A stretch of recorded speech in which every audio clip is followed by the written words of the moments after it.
প্রাচীন ভারতের ইতিহাস যদি বর্তমানকে কোনোভাবে লাভবান না করে, সেই ইতিহাস বা ঐতিহাসিক স্থান যদি কোনো না কোনো রাজনৈতিক প্রেক্ষাপটে পরিণত না হয়, সেখান থেকে যদি রাজনৈতিক অথবা অর্থনৈতিক ফায়দা তোলা না যায়, তাহলে সেই স্থান কিংবা ইতিহাস বর্তমান প্রশাসনের কাছে একেবারে মূল্যহীন, সবথেকে গুরুত্বহীন কোনো একটি বিষয়।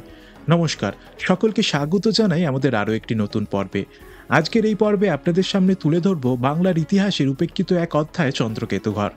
বাংলার পাঠ্য বইতে হয়তো এই চন্দ্রকেতুগড় সম্পর্কে 2-4 লাইনের বেশি আপনারা খুঁজে পাবেন না, তবে নিশ্চিন্ত থাকুন, আজকের এই ভিডিওতে আপনাদের সামনে তুলে ধরব চন্দ্রকেতুগড়ের সম্পূর্ণ ইতিহাস।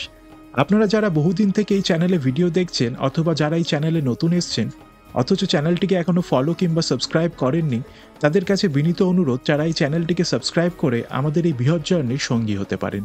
তো চলুন শুরু করা যাক আজকের এই পর্ব। চন্দ্রকেতুগড় ভারতবর্ষের অত্যন্ত প্রাচীন এবং গুরুত্বপূর্ণ একটি প্রত্নস্থল। এই প্রত্নস্থলটি আনুমানিক 400 থেকে 800 খ্রিস্টপূর্বে গড়ে উঠেছিল। এই প্রত্নস্থলটিতে বর্তমানে দেবালয়, হাদিপুর, বেড়াচাপা, শানপুকুর, ঝিকরা ও ইটাখোলা গ্রামের বিস্তৃত এলাকা জুড়ে প্রাচীন নগর বসতির চিহ্ন পাওয়া গিয়েছে। মাটির তৈরি বিশাল দুর্গপ্রাচীর এই প্রত্নস্থলটির মূল কেন্দ্রে রয়েছে, যা আকৃতিতে আয়তাকার এবং মোটামুটিভাবে 1 বর্গ মাইল এলাকা জুড়ে বিস্তৃত। এই চন্দ্রকেতুগড়ে খনামেহিরের ঢিবি নামক একটি অংশ পাওয়া গিয়েছে, মনে করা হয় যার সাথে সম্পর্ক রয়েছে প্রাচীন ভারতীয় রাজা বিক্রমাদিত্যের সভারত্ন বিখ্যাত জ্যোতির্বিদ বরাহমিহির এবং তার পুত্রবধূ খনার। তাদের নামে এই ঢিবির নামকরণ করা হয়েছে বলে মনে করা হয় এবং লোকমুখে আজও মনে করা হয় যে বরাহমিহির এবং তার পুত্রবধূ নাকি এইখানেই বসবাস করতেন প্রাচীনকালে।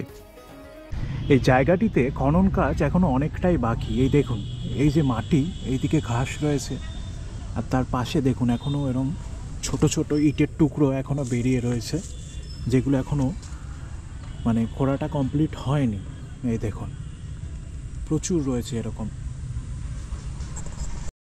বহুকাল থেকেই গ্রামের বিভিন্ন লোকেদের মধ্যে এই চন্দ্রকেতুগড় সম্পর্কে বিভিন্ন ধরনের কাহিনী এবং কিংবদন্তি প্রচলিত ছিল।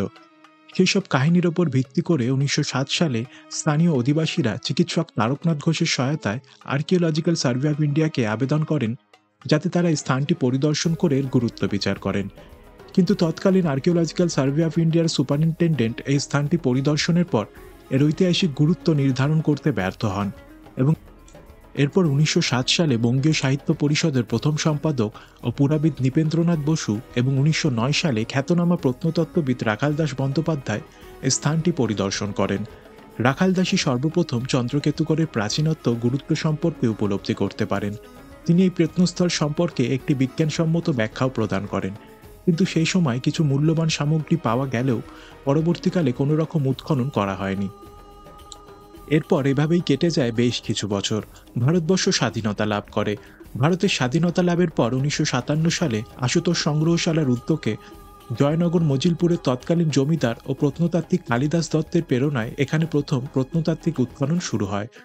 1967-68 সাল পর্যন্ত এই নিরবিচ্ছিন্ন খননের নেতৃত্ব দেন কুঞ্জবিহারী গোস্বামী ও তার সহযোগীরা।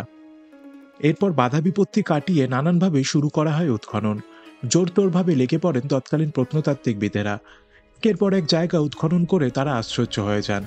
ভারতবর্ষের বিভিন্ন প্রাচীন সভ্যতার নানান রকম নিদর্শন তারা আবিষ্কার করতে থাকেন। উৎখননের প্রথম বছরে আবিষ্কৃত হয় এক বৃহৎ দুর্গনগরীর ধ্বংসাবশেষ। পরবর্তীকালে ভারতবর্ষের দ্বিতীয় নগরায়নের সমসাময়িক প্রাক মৌর্য যুগ থেকে গুপ্ত যুগের 5টি অধিবসতির স্তর আবিষ্কার করেন তারা। উৎখননের দ্বিতীয় বছরে খনামেহিরের ঢিবি থেকে প্রাক গুপ্ত যুগ হয়ে পরবর্তী পাল যুগ পর্যন্ত যে সময়কাল ছিল, সেই সময়কালের বেশ কিছু প্রত্নতাত্ত্বিক নিদর্শন পাওয়া যায় এই স্থান থেকেই। এরপর আরও টানা উৎখনন চলতে থাকে প্রায় 10 থেকে 11 বছর এবং এই উৎখননের ফলে আবিষ্কৃত হয় নানান জিনিস। অলঙ্কারযুক্ত পুরুষ ও নারীর মূর্তি থেকে বিভিন্ন ধরনের ইঙ্গিত পেয়েছেন ঐতিহাসিকেরা। বাঁশ, বেতের ঝুড়ি অথবা হরিণের শিং এবং হাতির দাঁত দিয়ে তৈরি জিনিসের মৃৎফলক মিলেছে এই চন্দ্রকেতুগড়ে। মৃত্তিকা ফলকগুলিতে নারীগণ, নাগরিকা, সম্রাজ্ঞী, বিলাসিনী, নর্তকী, প্রেমিকা, কৃষক, ঘরণী, পূজারিণী ইত্যাদি নানান মানুষের অবয়ব পাওয়া গিয়েছে। এর থেকে তৎকালীন শিল্পীদের গুণাবলী সম্পর্কে আপনারা যথেষ্টই অবহিত হতে পারেন। মনে করা হয় নৌকা নির্মাণ, দারুশিল্প, মৃৎপাত্রের নির্মাণশালা ছিল হাদিপুর। গাজীতলা গ্রাম ছিল পোড়ামূর্তির ফলক, পুঁতি তৈরি করার জায়গা। এখানে গজদন্ত ও কারুশিল্পের কর্মশালাও ছিল। বাংলার প্রাচীনতম বৌদ্ধ মূর্তি এবং জিন মূর্তি পাওয়া গিয়েছে এই চন্দ্রকেতুগড়ে।